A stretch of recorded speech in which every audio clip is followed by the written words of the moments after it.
I'm not gonna lie, I'm extremely excited for this video. So I was scrolling through YouTube the other day and I came across this video with our girl Cinderella in the thumbnail. And you know, Cinderella isn't the best Disney princess.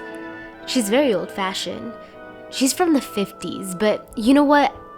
I was a basic B growing up and she was like one of my favorite Disney princesses when I was like 8 or something. So I click on the video and I start to notice this isn't the movie I remember. Mandela effect? Nah, it was just Cinderella 3. Wait, Cinderella 3? It wasn't my imagination. Let me explain.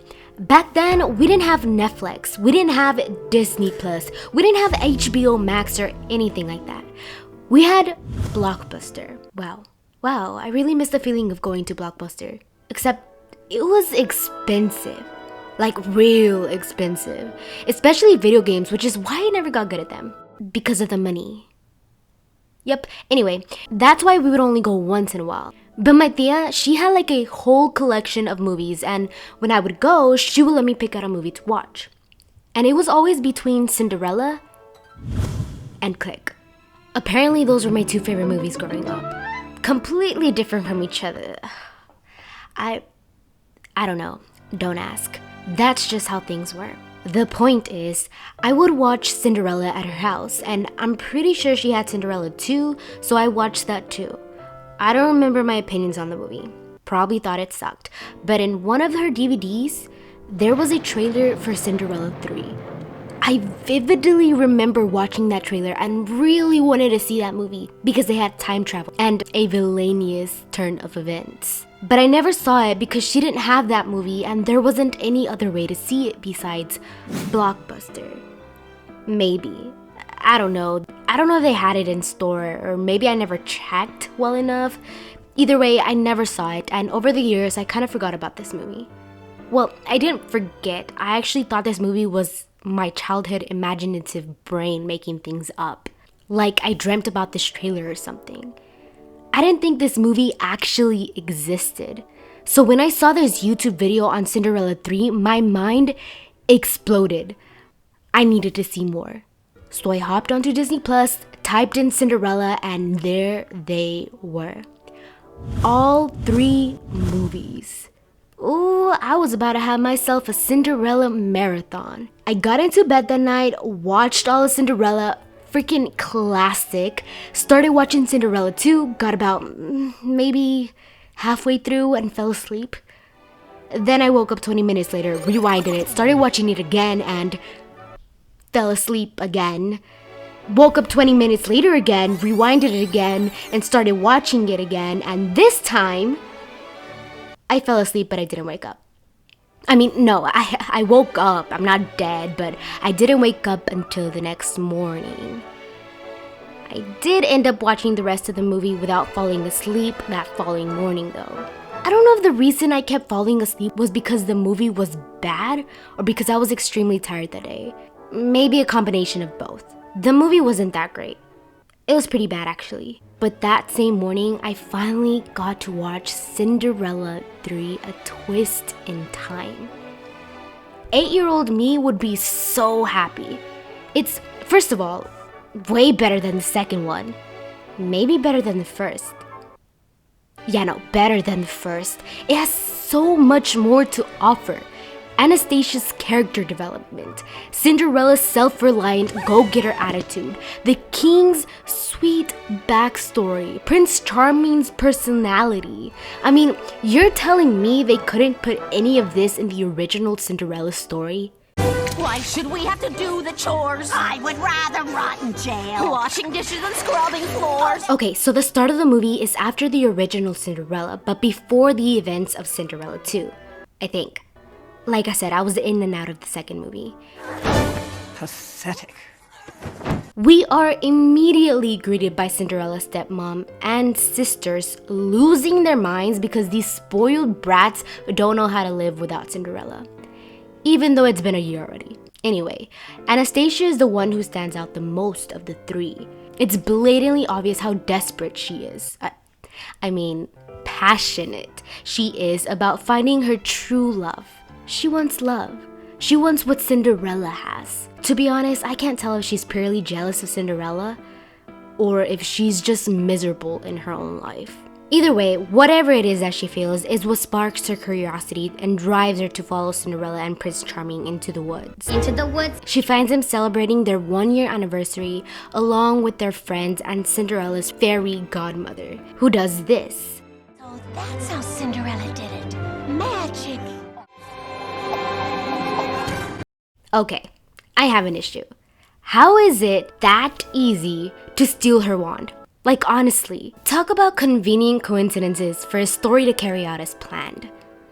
So Anastasia runs away with this magic wand all the way towards her family. Yes! No more laundry! They really should have just used it to their advantage like that, instead of trying to ruin somebody else's life, because in the end it just ruins theirs.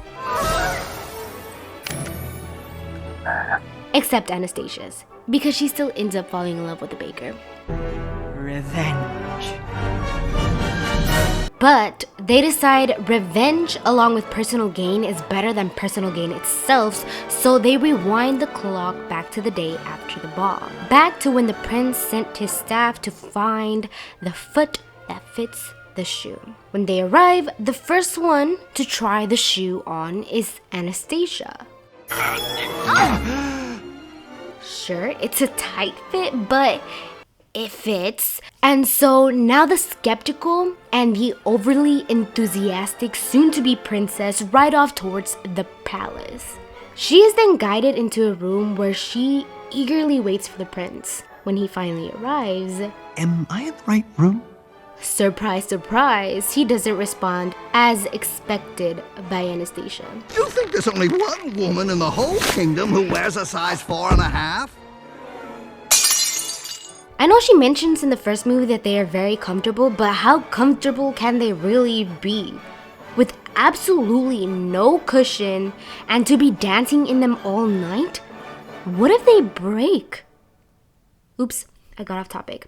This movie genuinely made me laugh at some points, especially the prince. Who knew he was such a comedian? No wonder Cinderella fell for him. Unless solamente era por interesada.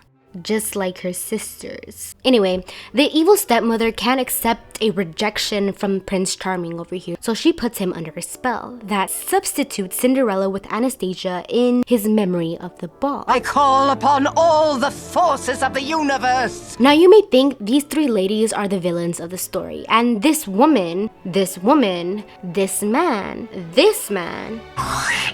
Oh! No, please, sire. And in a way, this man are all the victims of the story. But you're wrong. The real villain of this story is this rat. Nah, I'm just kidding. There aren't any more villains. It's true, she is a villain and these are her accomplices, but Anastasia is also a victim. Well, both girls are, but Anastasia is the one who feels it the most.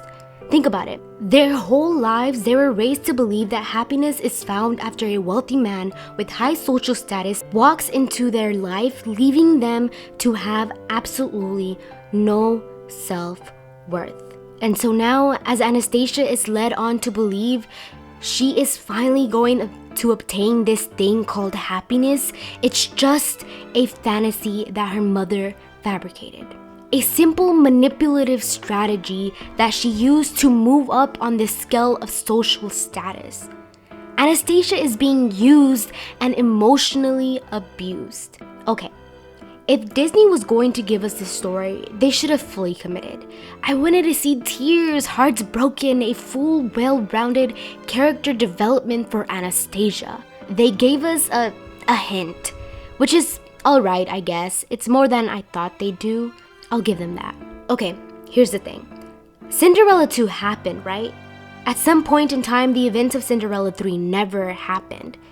Which means there was a timeline where Anastasia never got a hold of the wand. Here's my understanding of time travel.